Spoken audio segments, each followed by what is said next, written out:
Hello friends, welcome to Zana's Recipes. இன்னைக்கு நம்ம சூப்பரான ஒரு கேரட் பொரியல் எப்படி பண்றதுன்னு பார்க்கலாம்.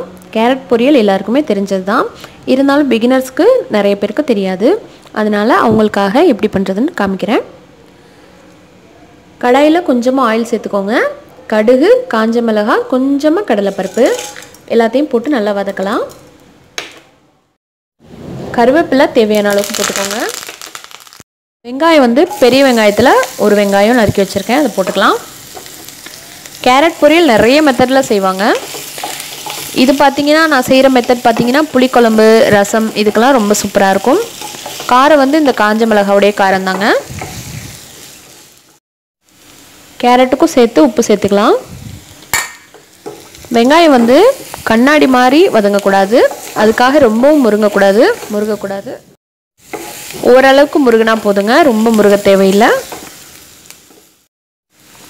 கேரட் பாருங்க, 4 கேரட்டை தோல் சீவிட்டு இந்த மாதிரி பொடி பொடியாக நறுக்கி வச்சுக்கலாம். அது சேர்த்துக்கிறேன்.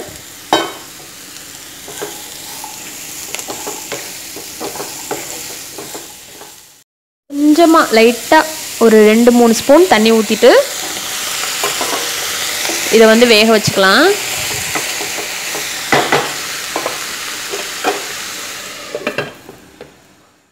அஞ்சு நிமிஷம் மூடி வச்சிருங்க. இப்போ ஓப்பன் பண்ணி பார்க்கலாம்.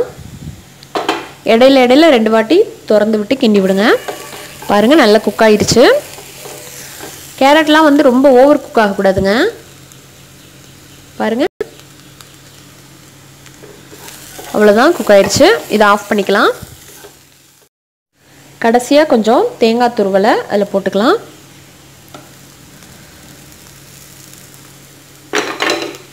தேங்காய் துருவல் போட்டிங்கன்னா ரொம்ப டேஸ்ட்டாக இருக்கும், நல்ல ஃப்ளேவராக இருக்கும்.